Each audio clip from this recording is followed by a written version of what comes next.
Hey everybody, Mike Lejeune here with Game Changers for Government Contractors, and I've got my friend Jack here with me today. Jack, I know a lot of people know you from LinkedIn and your show and the things that you do, but before we get started, for the folks that don't know who you are, why don't you give a quick overview, who you are, what you do, and that sort of thing? Sure. Thanks for having me. Great to be here. My name is Jack Siney. I am the head of sales, head of business development over at GovSpend. We actually help folks sell to the government, and so we have a database platform. I've been doing that for about a decade. Prior to that, I actually worked on the federal government side. I worked on the F-18 fighter jet program. Most of my career has been on the government side of the transaction. Out of all the things that you could do, what lured you to the government market? I wish I knew that. People ask that. That's a funny question. I grew up in the Maryland area. If you've not spent any time in the kind of mid-Atlantic, a lot of things are really dominated by the government, particularly the federal government in that area. Like a lot of folks work for either the government or work for contractors that work with the government. And so it's highly pervasive in that region, right? So I kind of got sucked in as I graduated from a college in that area. My first job was with Nav Air on the Navy side. So I didn't plan that when I went to school. It just happened when they came to campus to recruit, and the rest is history, as they say. Nice. I grew up in the South in Louisiana where the four main job options were construction. You could work in one of the factories. You could be a farmer, or the very popular fourth option, you could be on welfare. That was kind of the job options there. But I've lived and worked in the DC area, so I know how pervasive it is. And, even when you see TV shows and different things, or people that grew up there, like kids and family and everybody, if they didn't work for the government, their parents worked for the government or had a business that worked for the government, it just kind of sucks you in. It's so interesting too. As somebody who then has subsequently moved out, so I've lived in Florida and Texas the last couple of years. It's interesting when you move out of that area, then you understand why folks are not so dialed in. Because when you live in that area, you think, why aren't people concerned with the deficit or the economy? You know what I mean? And then you move out and you're like, oh, it's not on the news every single night in the rest of the country. It's not dominated by everybody at every coffee shop and every conversation you overhear and things like that. When I lived in the DC area while I was working there, I was right in the heart of it. It really is. It consumes every moment of your day and into the evening and what you're doing. And it's a lot like on TV, how people are, the young people, they're kind of getting out of high school and going to Georgetown or whatever, and focusing on their government, whatever job, it's very interesting. I always say to people, the politics, if you're not aware of this, it's like the WWE. They come on TV and they say these things, and then you go out to dinner and you see them, they're all having dinner. It's all like a show for the American public. The politicians are all having dinner, and you thought, I thought they hated each other. And then you're at a restaurant and they're yucking it up together. Very interesting dynamic inside the Beltway. It is so wild. And I kind of got an insight into that early on in my career. It was in the early 2000s, and we wound up going to meet a lobbyist because that's what you do in DC, right? We go to meet him. And when we walk in his office, which was bigger than my house, right? The office that he sat in every day is bigger than my house. And he has photos of him with every president back like 50 years. And then first thing he does, this is the power play of these guys, is he's like, hey, you want to meet somebody? And I'm like, I don't know. Who is it? Let me introduce you to this guy. And we walk over the copy room of all places. And he's like, hey, this is Ed Nixon. And I'm like, the president's brother? And of course, like the moment you look at him, you're like, yeah, this is the president. Looks just like Nixon, right? And then we go back to his office and he shows me this photo on the wall. And I'm like, so tell me about this photo, because it's you playing piano and you've got George Bush, you got W on one side and you've got Clinton on the other side. And you guys are just having a ball. And he's like, oh yeah, we do movie night, once a month or so. And the two of them are over there doing it. And I'm like, it was back in the day where they hated each other, right? Publicly. And I'm like, yeah, this is such a show. It's like the WWE. It's made to look a certain way, and they already know who's going to win and who's going to lose. It'd be great if we knew. We're all just pawns in the game. Pawns in the game. This is a great discussion on government as a whole, right? But we're going to talk a little bit about the Sled market today. I know that's the focus of what GovSpend came out and was just crushing it. Anytime anybody's like, hey, I'm getting in the Sled market, I'm like, hey, you need this tool to do it. I know you guys brought in FedMine, and I'm sure we'll talk about the two of them. But from the Sled market itself, give our audience an idea of just how big the Sled market is versus the Fed market.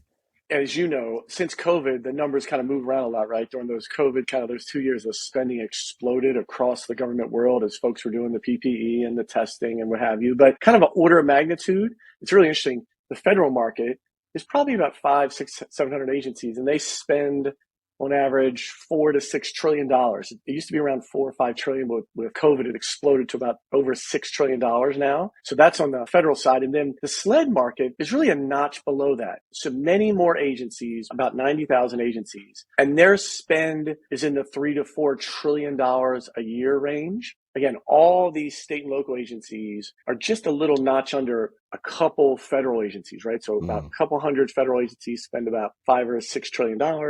About 90,000 SLED, state local education agencies, spend $3 to $4 trillion. So that's kind of the order of magnitude, the composition of kind of how they compare from a size standpoint if you were going after either the federal or the SLED market independently. I've always known the SLED market was big, but I don't think I've ever heard that number before. That's a massive, massive number. What do you feel are the biggest differences between selling to the Fed and the SLED agencies?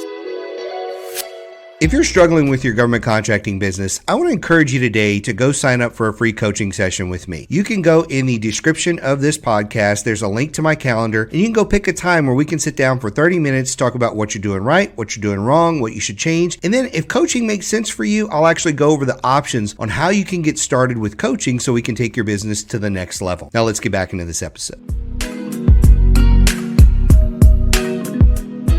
The great analogy, the right way to think about it, it's just like in the private sector, doing like an enterprise deal and then doing like an SMB deal, right? Like a small, middle-sized business. So when you deal with an enterprise client, we all know it takes longer. There's more logistics. There's more red tape. You can't just walk in the office. And all those are kind of typical of the federal market. And then the SLED market's more like doing business with a small business where you can actually walk into the city hall of a small town or a city and actually meet some of the people you'll do business with. You can actually interact with them one-on-one. The process to kind of get a deal done is typically shorter. There's typically less red tape. Again, it's kind of like doing an enterprise sale versus doing an SMB sale. It seems beneficial, but I would say the challenge in the SLED world is that each agency, and particularly each state, can kind of have a different set of rules. As you know, if you're doing business with the federal government, it's kind of the same set of rules. The FAR and the DFAR is kind of governing what's happening. But in the SLED world, you could have a set of rules in California that is typically very different than what happens in Texas, which could be very different that happens in Virginia or Maryland. Those are kind of some of the variables in play. That's always honestly been my, I guess, dislike of the SLED market, if you will. For a lot of people that are getting into, quote, government contracting, right? I'm going to be a government contractor. They just lump it all together. And I'm like, it's very different depending on what you're chasing. Yeah.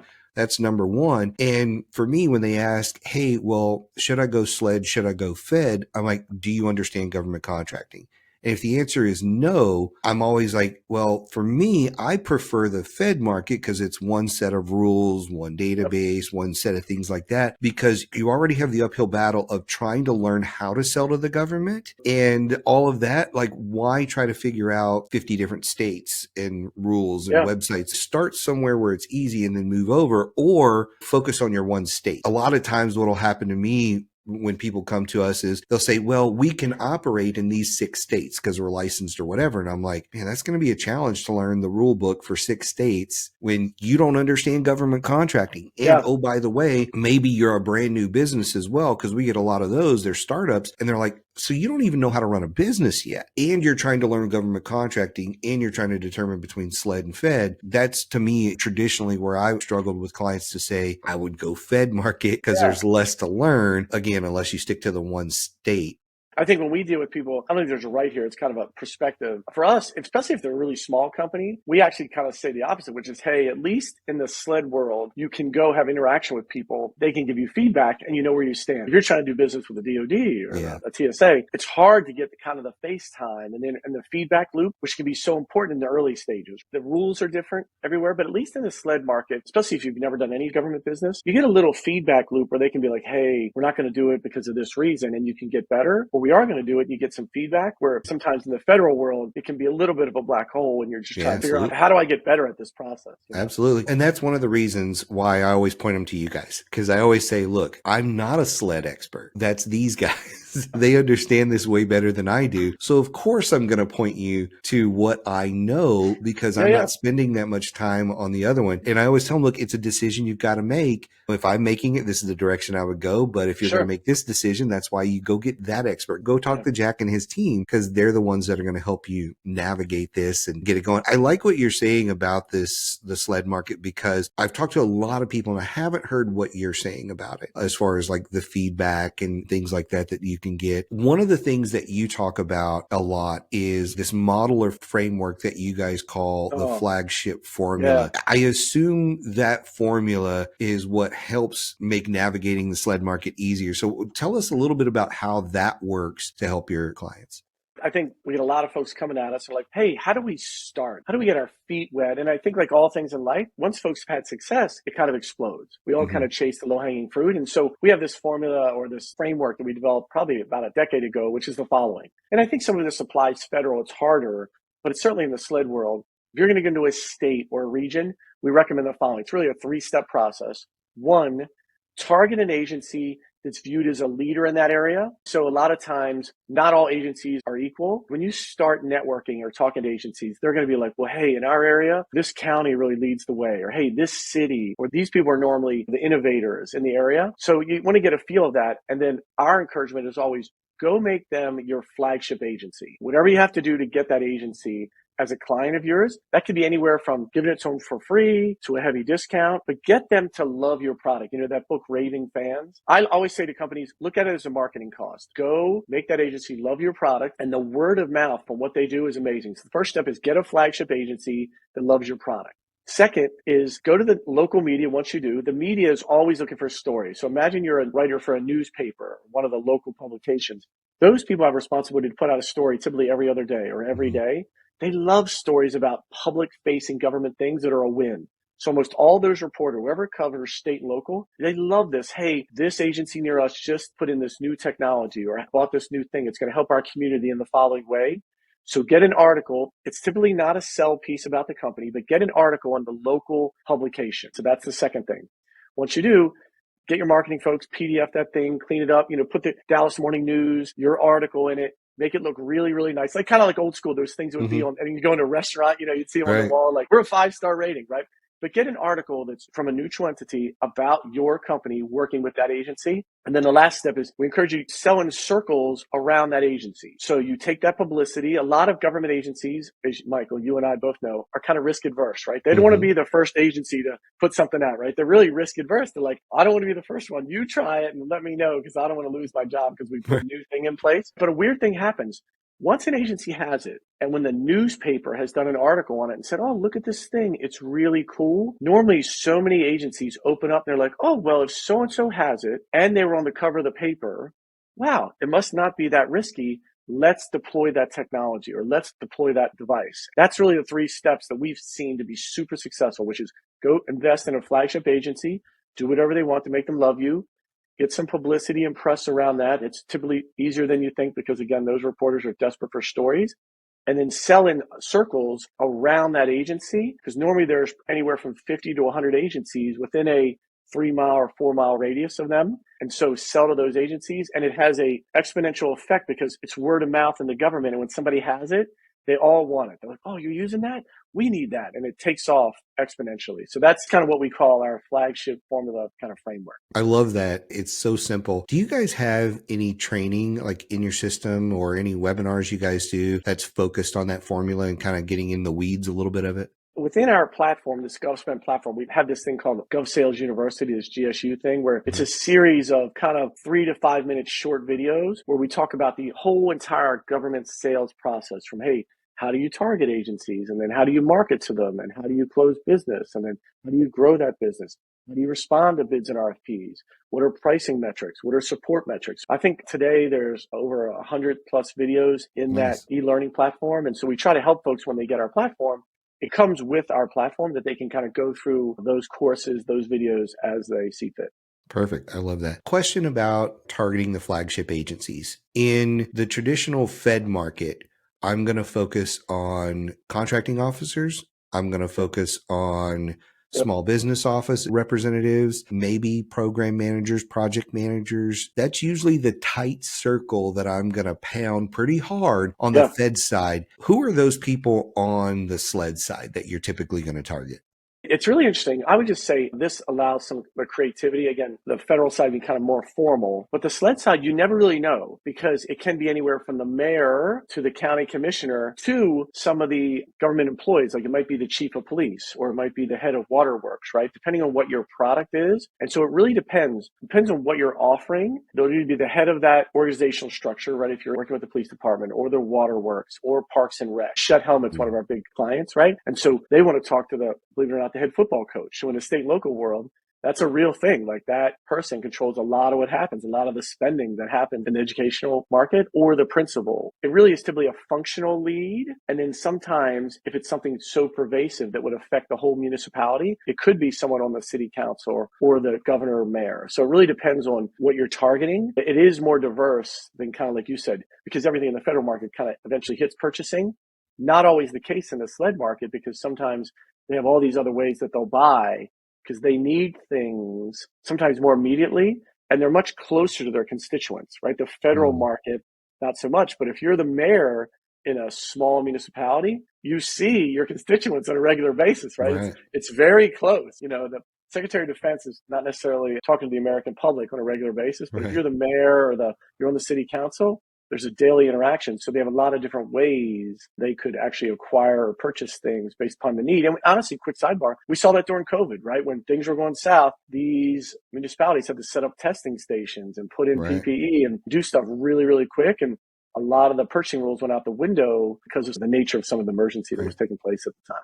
And because it's so nuanced and it is a lot like just doing traditional B2B sales, you know, in traditional B2B sales, you don't know who's going to pull the strings. Is it the CEO? Right. Is it his VP? Is it his secretary? You don't know who's going to whip out the credit card or sign an agreement sometimes. And it can surprise you. I mean, I was talking to a CEO the other day of like $150 million company. He was the owner and CEO. I was like, man, this is a slam dunk working with this guy. And then all of a sudden out of left field, he was like, you know, I think I'm going to let these two guys make the decision. I'm like, oh, excuse me, what? And they're like, man, we hate doing it. You're my champion. What are you doing? Don't drop the flag now. Yeah, what are you doing? It's so wild. And you never know that, but that's traditional B2B sales, right? In that world, because it's often a surprise sometimes who you're working with, how do you teach people to navigate that when they're not physically in the area? So like on the Fed side, you can sort of look at the forecasts and the different things, but like you said, it's very structured. These are the people you talk to, and that's what you're supposed to do. There may be a few outside of that. But if I'm dealing with, I'm in Illinois and I'm in Southern Illinois, but I'm trying to sell to people in Chicago, I don't have boots on the ground there. I'm not at those coffee shops. I'm not at their chamber luncheons and things like that. I'm not hearing the whispers and stuff like that. So how do I overcome that lack of what I would call intimacy and knowledge, as well as the politics? Because there may be politics where, you know, like the governor of Illinois is like, I'm going to slash everything from my predecessors. I don't care if it's good for the state or not. We're killing it right out of the gate. And now you've lost the contract. I know there's multiple questions. But how do you deal with not being boots on the ground and the politics that revolve around that? Great issue about the politics. I think that's just being a good, well-rounded salesperson, right? Making sure that you have a sense for what's happening in the area that you're calling into. That's a whole thing in itself, being sensitive to, did we switch administrations? Did we switch parties? There can be a lot of swirls in that, right? The biggest thing I would just say, things have changed a lot since COVID, because even if you were in an area, a lot of folks aren't in their facilities a lot of the time right now, right? A lot of folks, just like in the private sector, in the public sector, are working from home, and it can be really hard to reach them. In the old days, if everybody was in the city hall building, you could go and kind of make your way through. But like you said, if you're not in the area, we talk about all the time, what are scalable things you can send somebody? Because the biggest factor in all government sales, for everyone that's watching this, is a lot of the government folks are risk adverse. So just to repeat that, they're very risk adverse. So sometimes we in the private sector are like, this is the greatest thing. It's the newest thing. You're going to love it. It's going to help you reduce costs, and it's going to have this major benefit for your municipality or your organization. But if it's so new, you have to remember the folks on the government side have typically taken a job that's kind of below their private industry pay rate. And a lot of them are really counting on their retirement and what they're going to do after their time in the government world. And so they're not necessarily excited to be these forefront innovative people. So the biggest thing is trying to reduce the risk for them, kind of going back to the flagship formula, is when you're able to deploy somewhere, the more references you have, the better. But your first one is tough. It's like coming out of college. How do I get my first job? So I build my resume. Mm-hmm. So the biggest thing is try to look at all the things you're doing. If you're new to the government sales space, look at the things you're doing, like marketing cost, getting a couple agencies that love you almost at any cost, right? Whether it's you lower your price or you give it to them for free, or whatever it is to get in, because your two things are the biggest variables. Your references, that when you're trying to interact with somebody from Tennessee and they're in Illinois, you're able to go, hey, we're working with these two agencies already in this state, is huge. That's better than anything you can say. We're already working with these couple agencies, right? They love that. And then secondly, the more third-party validation is what we call it you have, whether that's testimonials from people, newspaper articles, things maybe a university's done a test study on your product or your solution. Anything you can provide to them is super helpful because, again, they want to mitigate the risk. They want to operate effectively, but they don't want to be the first one. So the ability to get references, third-party validation. The last thing I would just say, just general post-COVID 101, encourage folks with all of our new mobile phones, the ability to create video content so they see and hear you in a not face-to-face environment, we found to be huge, right? Being able to create short, keyword being short, don't send them a 20-minute video of you rambling about your product. They don't care. Can you, in 2 minutes, send a couple videos that talk about your company, the product, some of the testimonies, so you tell your story, because if the person you're trying to reach is never in the building anymore with post-COVID, how they're working, it doesn't do you any good. Those would be the three biggest things that can impact folks when they're not local, trying to get those first couple deals in. Those are really good. Now, you mentioned a couple of times about lowering the price, giving something away for free. And again, this is just my lack of the Sled knowledge. On the Fed side, you can't do that. Like, I mean, you could discount a price, but it has to be reasonable. And if it's free and if it's over $25, I tried to give somebody a book the other day. It was $19 for the book on Amazon. She's like, no, please don't do that. So rules different on that side, on the Sled side? I think it's really an issue of communicating. So we have had that both with our company and working with other companies. When you approach an agency, we had an agency right outside of Dallas we wanted to work with to kind of work in the Texas market. This was our previous company. We're going to deploy our solution to you totally for free. We're going to give it to all your people. It took forever though. Why are you going to give it to us free? What's in it? You know, and we had to go through some cycles, but it was amazing. That agency loved it. They deployed it, the impact it had on their agency totality, and they were able to scream it from the rooftops. We're using it and we love it. It's had an amazing impact and it really helped us blow out the state of Texas. I think it's finding the right way to get your technology into an agency. What I have found, and I love your feedback, they say all sales is about relationships. A lot of times when an agency or the person at the agency loves what you do, they'll help guide you through how to make it happen, right? Whether that's on the federal side, hey, are you on GSA schedule? This is how we normally buy. They're not going to violate all the rules, but they'll nudge you in certain ways to be like, hey, if you were over here, here's how we do it. And so I just encourage folks to build the relationship and then think creatively about, hey, if you really want to get into a particular city or in a state or a major federal agency, if you're just doing it like everyone else is doing it, it's a long slog. You're not the only company approaching the DoD or TSA or the Department of Education if you have something new. Like, they're getting pinged all the time. What can you do to stand out a little? Because all you're trying to do is just connect the dots so someone reaches back out to you for you to tell your story. That's what we're always trying to do in sales. And so I just encourage folks to think creatively about how do you get somebody's attention for 15 minutes? And then if your product's great, it'll typically take on a life of its own. What we used to do in the software business was, instead of charging, say, the 10 or 12 grand for this particular software for a company that was like trying to test it out, we would be like, hey, just pay us $1,500. That is for the installation. We'll send a guy out. He'll install it on your server and he'll do user training for up to 10 people under that $1,500. We'll give you a license for 90 days so you can check it out. And then after 90 days, if you want it, it's 20 grand or whatever it was, right? But it was something they could put on a credit card. We didn't charge them for travel fees or anything like that. It's like, hey, here's our test pilot type of thing that you can do. And it was $1,500. That was one way we did it. And that's like, hey, that's just what it costs. The thing I want to say for the folks that are probably watching this, already involved in the government process or want to be, the thing is the government takes a lot of heat for like, oh, it's slow and it takes forever and there's all these rules. And two things we always talk to people all the time about. Typically, things in the government can happen much faster than the stereotype. There's a lot of ways we saw during COVID when they need something, they can make things happen really quick, right? So I just want to say that. And then secondly, where we are overall economically in the country. One of the best parts about doing business with the government, it kind of recession proofs your business a lot because the government is going to spend money no matter what, right? And during COVID, when a lot of private entities shut down, so I assume you guys had this as well, our business exploded because the government was the only entity that was spending money. And so it does require some creativity and, you got to follow the rules a little bit. But a lot of the stereotypes that have been prevalent for decades really aren't true once you get educated about how to do it, how it works.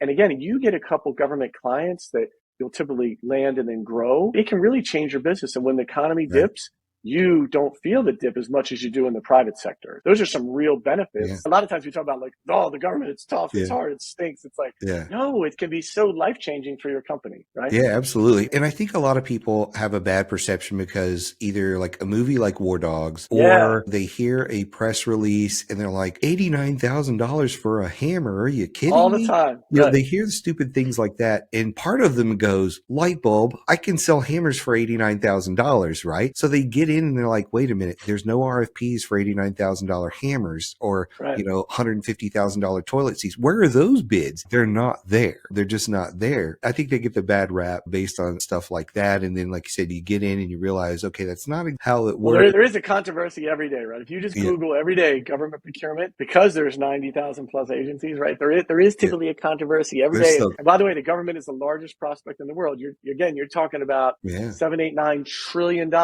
which is like $24 billion a day on average. So where there's smoke, there's fire. There's a ton of money. So across the country, there is always a little smoke there. But there's people trying to scam them. That was what we heard a lot during COVID. It happened a lot with 8A companies. The government was trying to award that, trying to hit their numbers. They were like, woohoo, we've got all this extra money. Let's drop it in, hit our small business goals. And then they award $300 million to a guy who's never done work before. And that guy goes, buys 4 Lamborghinis, right? Or something along those lines and doesn't do the work. Talk about a reason to be risk adverse when you see that kind of thing. Because you brought that, I just want to add one thing. We all want the big contract. And just what you said is so important. I encourage you to think small when you first start, because even if you got a $100 million contract from the government, which is everyone wants, you and I both know there's a lot of logistics on how you get paid and how you report and all your stuff. It's not like the government goes, here's $100 million. Thanks for playing. You have to work your way into it. Just think like if it was in the private sector. Whatever you make, if you're a small company and you got a $100 million contract from Microsoft or Oracle or whoever, could you deliver on it? It's great to think about. So just think about the scalability of what you're doing. We all want the bigger deals,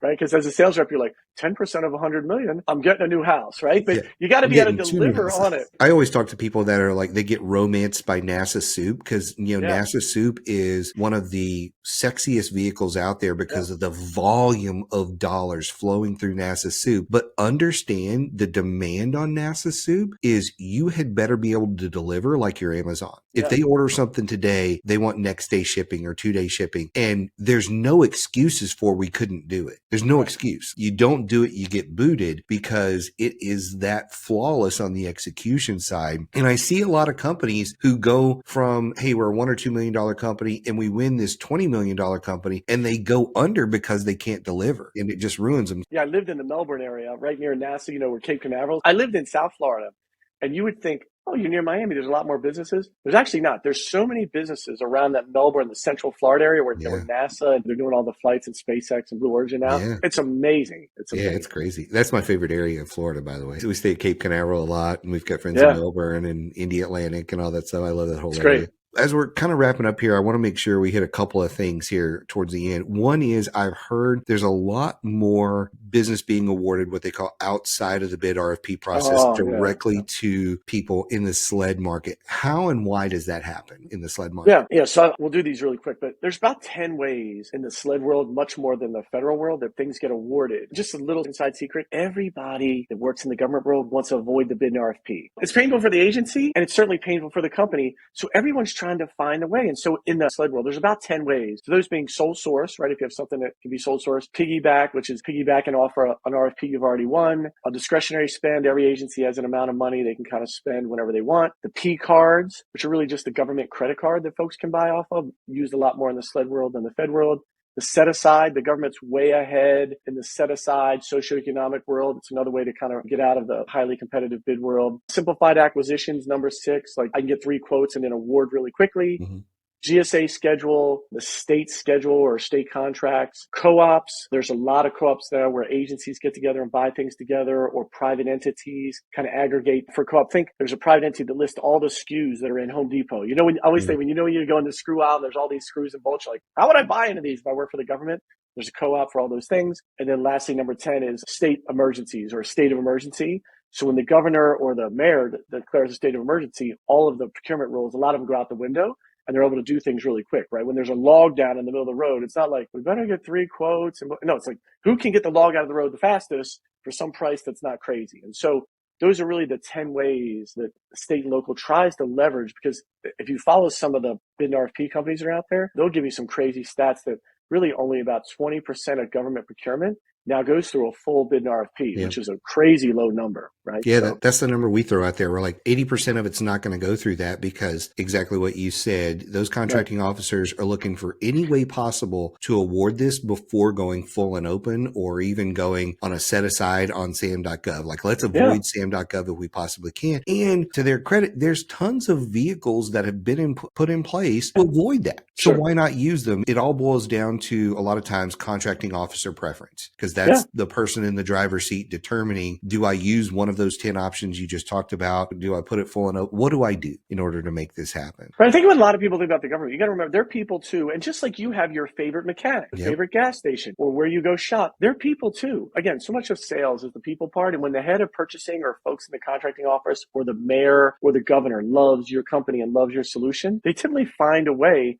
Think about this. If you have a loved one that's a police officer, do you want them to have the cheapest Kevlar vest that they got economically, or do you want to have them the best Kevlar vest? Stuff like that. When you think about it, you're like, yeah, I don't want them to have the cheapest Kevlar vest, right? And so it's really important that folks that are selling to the government sell your value proposition, because the government, they're not profit conscious.